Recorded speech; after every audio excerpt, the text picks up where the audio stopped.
পরীক্ষা অবশেষে এসেই পড়ল। রাতে খাবার শেষে বাসন ধুয়ে রেখে রুমে গিয়ে পড়তে বসলাম। ভালো মতো পড়তে পারি না, সারাদিনের সময় হয়ে ওঠে না। একটার পর একটা কাজ লেগে থাকে বাড়িতে। 9টায় পড়তে বসলাম, কোথা দিয়ে একটা বেজে গেল বুঝতে পারি নাই।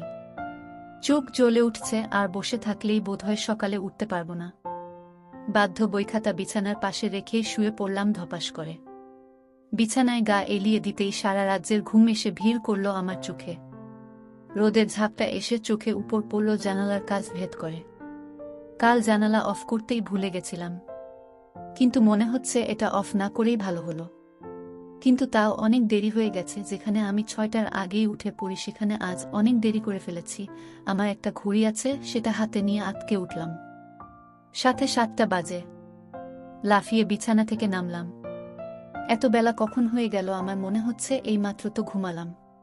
বাথরুমে গিয়ে কোনো রকম চোখে পানি দিয়ে দৌড়ে বেরিয়ে এলাম। তাড়াতাড়ি কাজ শেষ করতে হবে। আজকে আমার পরীক্ষা আছে, 10টা থেকে পরীক্ষা। তাড়াতাড়ি কাজ শেষ করতে হবে। আমি জানি যে এগুলো আমার কাজ, এগুলো কেউ ছুবেও না, সেগুলো সেইভাবে পড়ে থাকবে। বাইরে এসে ঝাড়ু নিয়ে দোতলায় চলে গেলাম। উপরে প্রত্যেকটা রুম ঝাড়ু দিয়ে এখন ইহান ভাইয়ের রুমের সামনে দাঁড়িয়ে আছি। সেই দিন রাতের পর আর ভাইয়ার সাথে আমার কথা হয়নি। ভাইয়াকে দেখতে শুধু খাওয়ার টাইমে দেখিয়েছি। এছাড়া ভাইয়া বাসার বাইরে থেকেছে সব সময়। কালকে ইমা আপুর থেকে জানতে পারলাম ভাইয়া নাকি একটা কলেজে জব নিয়েছে। তারা নাকি ভাইয়া অফার করেছিল, তো ভাইয়া সেখানে জয়েন হয়েছে। এজন্য আর বাসায় থাকা হয় না। এটা অবশ্য আমার ভালোই হয়েছে। ওই দিনের পর আরও ভাইয়ের সামনে যেতে আমরা আরও বেশি লজ্জা লাগে। ভাইয়াকে দেখলে আমার হার্টবিট ফাস্ট হয়ে যায়। কেন এমন হয় বুঝি না। সে তো আমার ভাই, তাকে দেখলে আমার এত লজ্জা কেন পায়? লজ্জায় কুঁকড়ে থাকি, কিন্তু অদ্ভুত ভাই আমার ভুল করেও তাকায় না। এই যেমন খাবার যখন টেবিলে রাখি, ভাইয়া খাবার টেবিলে একদম রেডি হয়ে বসে থাকে।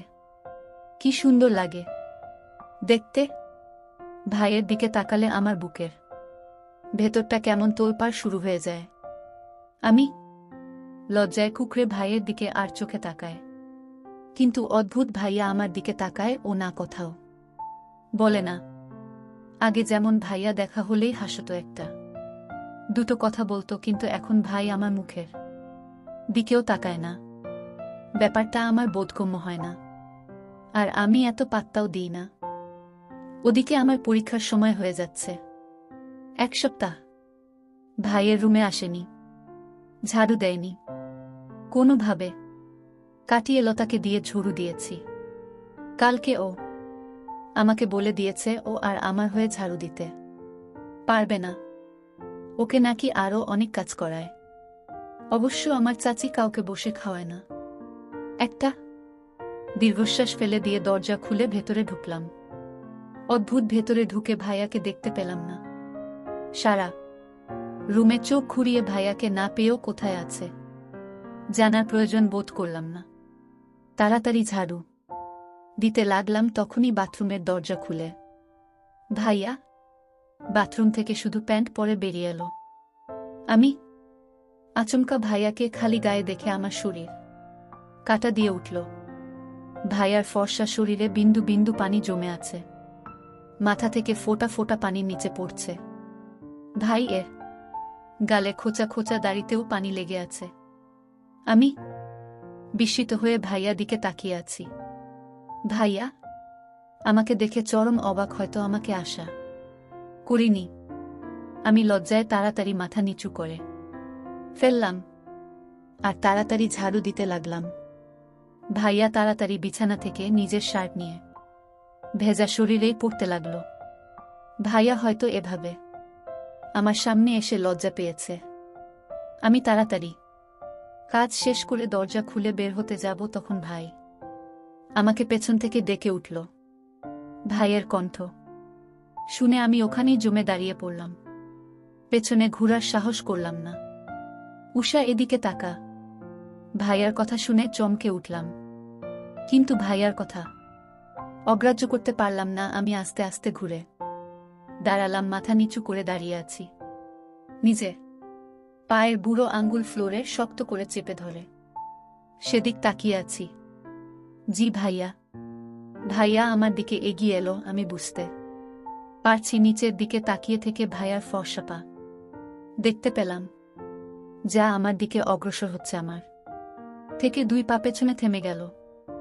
ভাইয়া মৃদু স্বরে আমার দিকে গভীরভাবে তাকিয়ে জিজ্ঞেস করল, আজকে না তোর পরীক্ষা আছে? আমি মাথা নেড়ে হ্যাঁ বললাম। তাহলে পড়া বাদ দিয়ে কাজ করছিস কেন? আমি কি বলবো বুঝতে পারছি না। কি হলো, কথা বলছিস না কেন? আমতা আমতা করে বললাম, জি আমার তো পড়া সব শেষ, তাই আর এইসব তো আমিই করি, না হলে আমার চাচি বকবে। ভাইয়া আমার কথা শুনে একটা দীর্ঘশ্বাস ফেলল। বোধ হয় তোর উপর অনেক অত্যাচার করে আম্মু, তাই না? ভাইয়ার কথা শুনে আমি চমকে ভাইয়ের মুখের দিকে তাকালাম। ভাই আমার দিকে অসহায় মুখ করে তাকিয়ে আছে।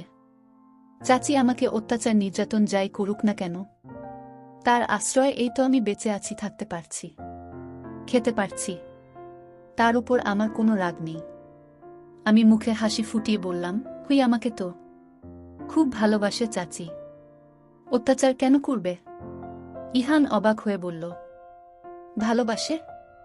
আমি বললাম, দেখেন না, ভালো না বাসলে কি আমি এই বাসায় থাকতে পারতাম? পারতাম না। খাচ্ছি, পড়ছি, সব তো তাদের জন্য, তাই না? কিন্তু আম্মু তো তোকে দিয়ে অনেক কাজ করায়, তা তোর জন্য কষ্টকর। করায়, তাতে কি এসব করে আমার খারাপ লাগে না?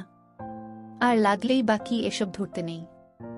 অন্যের বাসায় থাকছি, খাচ্ছি, পড়ছি তাদের দয়ায়। সব তো তাদের দয়া, এসবের জন্য হলেও এইটুকু করা দরকার। ভাইয়া আমার মুখের দিকে হা করে তাকিয়ে আছে। আমি চলে এলাম। যাদের খাচ্ছি, যাদের দয়ায় আমি বেঁচে আছি, তাদের বদনাম আমি করতে পারবো না। ভাইয়া চাচি আমাকে যতই দূরে ছাই করুক, তবুও তো তার কাছে থাকতে পারছি। তারা আমাকে লাঠিয়াটা দিলেও বাসায় তো আশ্রয় দিয়েছে, না হলে কোথায় পড়ে থাকতাম আমি? নিচে আসতে চাচির মুখোমুখি হলাম। চাচি আবার যা আসে তাই বলে বকাবাজি করতে লাগল। আমি সেসব গায়ে মাখলাম না। রান্নাঘরে গিয়ে দেখলাম আজকে রান্না সব শেষ। বাসন মেজে নিয়ে টেবিলে খাবার দিলাম। সবাই এসে বসেছে। ভাইয়ার দিকে তাকিয়ে আমার নজর আটকে গেল। ভাইয়া সাদা শার্ট পরেছে, হাতে ঘড়ি, কি যে সুন্দর লাগছে দেখতে। আমি হা করে তাকিয়ে আছি, তখনই ভাইয়া আমার দিকে তাকিয়ে হাসলো। আমি অবাক হলাম, কতদিন পর ভাইয়া আমার দিকে তাকিয়ে হাসলো। ইস কি মিষ্টি হাসি! ভাইয়া হাসলেই গালে টুল পড়ে, যা বোঝা যায়। হালকা দাড়ির জন্য হালকা, কি সুন্দর হাসি! ভাইয়া বলল, উষা তুইও আমাদের সাথে খেতে বস। ভাইয়ার কথা শুনে থমকে গেলাম। চাচির দিকে তাকিয়ে দেখি রেগে ভাইয়ার দিকে তাকালো। ও কেন আমাদের সাথে বসবে? ও রান্না ঘরে পড়ে, লতার সাথে খাবে আমাদের পর। ভাই বলল, আমাদের সাথে বসলে সমস্যা কি? আর আজকে ওর পরীক্ষা আগেই খেয়ে কিছুক্ষণ পরে না হয় পরীক্ষা দিতে যাবে, পরে খেলে তো অনেকটা সময় চলে যাবে। চাচি গম্ভীর গলায় বলল, সেসব আমার দেখার বিষয় না, ও আমাদের সাথে খেতে পারবে না। বাস। ভাইয়া কিছু বলতে যাবে, তখন ইমা বলল, মা এমন করছো কেন? বলতো খেতে দাও না। আজকে থেকে পরীক্ষা শুরু হচ্ছে, আজকে অন্তত ঝামেলা করো না। আমার পাশে বসতো উষা। আয়। আমি সাথে সাথে মাথা নেড়ে বললাম, আপু আমার কোনো দেরি হচ্ছে না, তোমরা খাও, আমি পরে খেয়ে নেব লতার সাথে। আপু আমার কথা শুনো না, উঠে এসে আমাকে জোর করে টেনে খাবার টেবিলে বসালো। আমি চমকে হতদম্ব হয়ে বসলাম, ভয়ে ভয়ে সবার দিকে তাকাচ্ছি। তখনই চাচি চিৎকার করে বলে উঠল, এই অলক্ষণের বাচ্চা এখানে বসলে আমি এই খাবার টেবিল ছেড়ে উঠে যাব। চাচির কথা শুনে আমার আত্মা কেঁপে উঠল। থমকে আমি টেবিল ছেড়ে উঠে দাঁড়ালাম, চোখ ঝাপসা হয়ে। গেল আমি আর কারো দিকে না তাকিয়ে দৌড়ে।